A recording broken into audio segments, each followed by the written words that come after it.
श्री कृष्ण सबको ही प्यारा लगता है। सभी चाहते हैं कि उन जैसा ही हमारा बच्चा हो, उन जैसा भाई हो, उन जैसा सखा हो, दोस्त भी उन जैसा हो। उस नई दुनिया में जाने के लिए और उस युग को लाने के लिए प्रजापिता ब्रह्मा कुमारी ईश्वरीय विश्वविद्यालय ये कार्य पिछले कई वर्षों से करता आ रहा है और उसी पे प्रकाश के लिए आज हमारे बीच में ब्रह्मा कुमारी आंचल बहन की जन्माष्टमी का क्या महत्व है वो हमें बताएंगे। ब्रह्मा कुमारी आंचल बहन, आप बचपन से ही आप में ज्ञान का बीजारोपण हो गया था और युवा अवस्था में आप इस ईश्वरीय विश्वविद्यालय से जुड़े, पढ़ाई भी की, साथ साथ इस ज्ञान को भी अपने जीवन में धारण किया। पिछले 6 वर्षों से दीदी जी के साथ 43 में आप सेवाएं दे रहे हैं। आपका जीवन बिल्कुल एकदम ऐसे कि साइलेंस यानी कि शांति की मूर्त, शांति की देवी चैतन्य में देखनी हो तो आप इनके दर्शन कर सकते हैं। ब्रह्मा कुमारी आंचल बहन।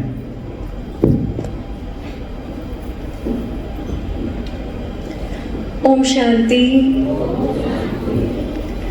सबसे पहले आपको श्री कृष्ण जन्माष्टमी के पावन पर्व की बहुत बहुत हार्दिक बधाई हो।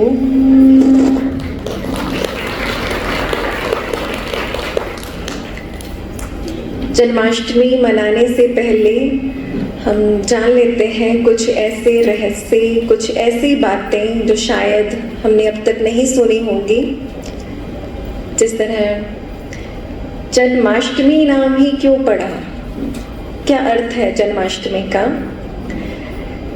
तो श्री कृष्ण का जो जन्म दिखाते हैं कि सतयुग में जन्माष्टमी जो सतयुग में उनकी 8 कदियाँ, उनकी 8 पीढ़ियों का यादगार के रूप में ये जन्माष्टमी त्योहार जो हम मनाते हैं कि जन्माष्टमी सिर्फ एक दिन के लिए नहीं, तो उनका जो जन्म हम मनाते हैं वो सिर्फ एक दिन का यादगार नहीं है, बल्कि उनकी 8 जन्मों का ही यादगार हम मनाते हैं।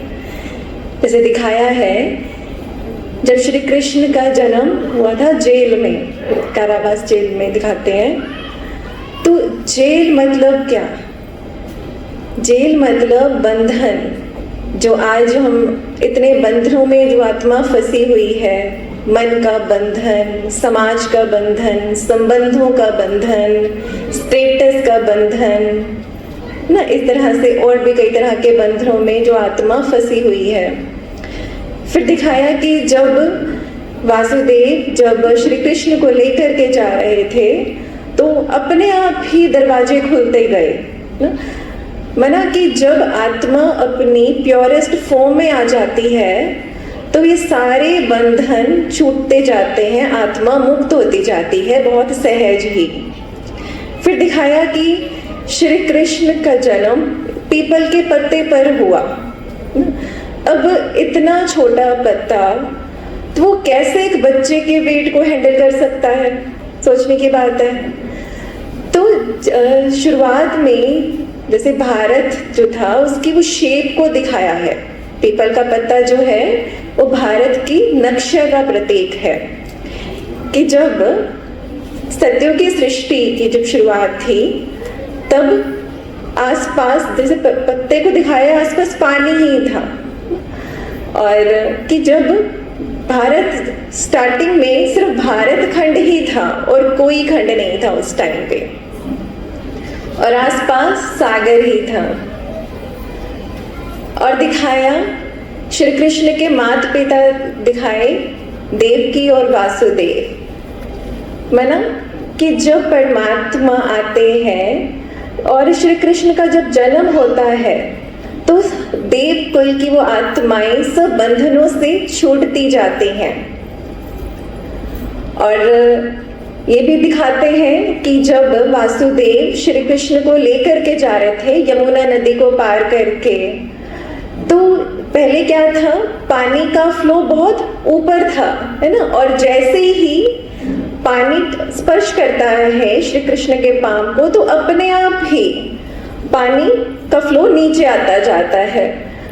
मीन्स कि जबकि जल तत्व भी कितना प्योर फॉर्म में आ जाता है, प्रकृति भी उनका स्वागत करती है ना। और ये भी दिखाते हैं कि आकाश में बिजली चमकने लगती है तो आकाश तत्व भी किस तरह कितना हर्षित, कितना उमंग में आ जाता है, वो भी उसका स्वागत करता है। और दिखाते हैं श्री कृष्ण के लिए कि उन्होंने माखन चुराया, है ना, मटकी फोड़ी और माखन चुराया।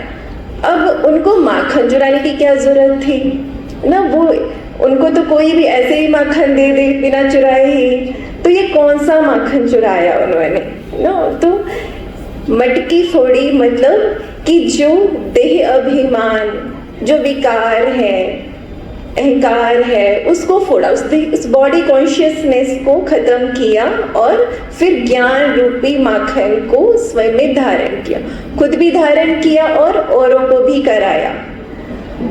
और फिर दिखाते हैं कि श्री कृष्ण ने वस्त्र चुराए, है ना। अब देखिए, अगर नॉर्मली इस बात को हम देखते हैं प्रैक्टिकली, अगर कोई प्रैक्टिकल में ऐसे वस्त्र चुराता है तो कैसा फीलिंग आती है, गुस्सा आता है ना।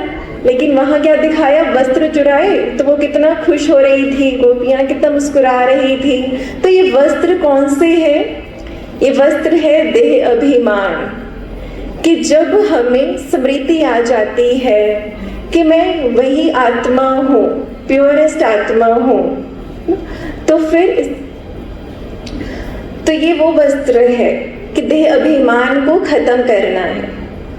और ये भी दिखाते हैं कि श्री कृष्ण की 108 रानियां थी, है ना। देखिए, आपकी नजर में एक आइडल मैन किसको कहेंगे, आइडियल मैन, हाँ, जिसकी एक स्त्री हो, है ना। और श्री कृष्ण के लिए दिखा दिया 108 रानियां।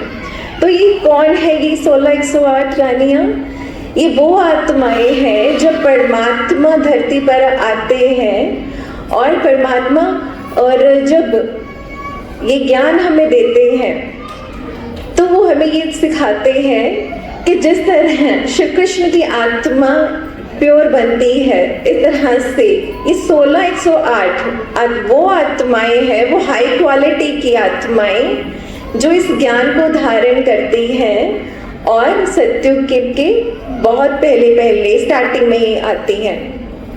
और फिर दिखाते हैं श्री कृष्ण के हाथ में स्वदर्शन चक्र दिखाया, है ना। स्वदर्शन चक्र मतलब जब श्री कृष्ण ने स्वदर्शन चक्र छोड़ा और असुरों के पास गया तो उनके गले पर ही आकर के वो रुक गया ना। तो वो बिना परमिशन, तो जब तक श्री कृष्ण ने ऑर्डर नहीं किया तब तक उसने गला नहीं काटा। तो स्वदर्शन माना कि जब हमें स्वयं का दर्शन होता है, जब हमें याद आ जाता है कि मैं कौन हूँ, जो कि हमारा आदि सनातन देवी देवता धर्म जो था, तो मैं वो आत्मा थी जो अभी इस कलयुग अंत में मैं आत्मा ही अभी पतित विकारी बन जाती हूँ। तो स्वयं का दर्शन करना, अपने सभी जन्मों का दर्शन करना है। तो जब हमें खुद के बारे में पता लगने लगता है, अपनी कमी कमजोरियों का ज्ञान होता है, तो उसका गला कट जाता है, हमारे सारी नेगेटिविटी, वीकनेस वो खत्म होती जाती हैं। और फिर दिखाते हैं कि जब महाभारत का युद्ध करने से पहले जब श्री कृष्ण जा रहे थे, श्री कृष्ण को जैसे कि गोपेश्वर भी कहा गया है, तो जब वो युद्ध करने जा रहे थे तो उन्होंने श्री कृष्ण परमात्मा शिव की आराधना की थी ना।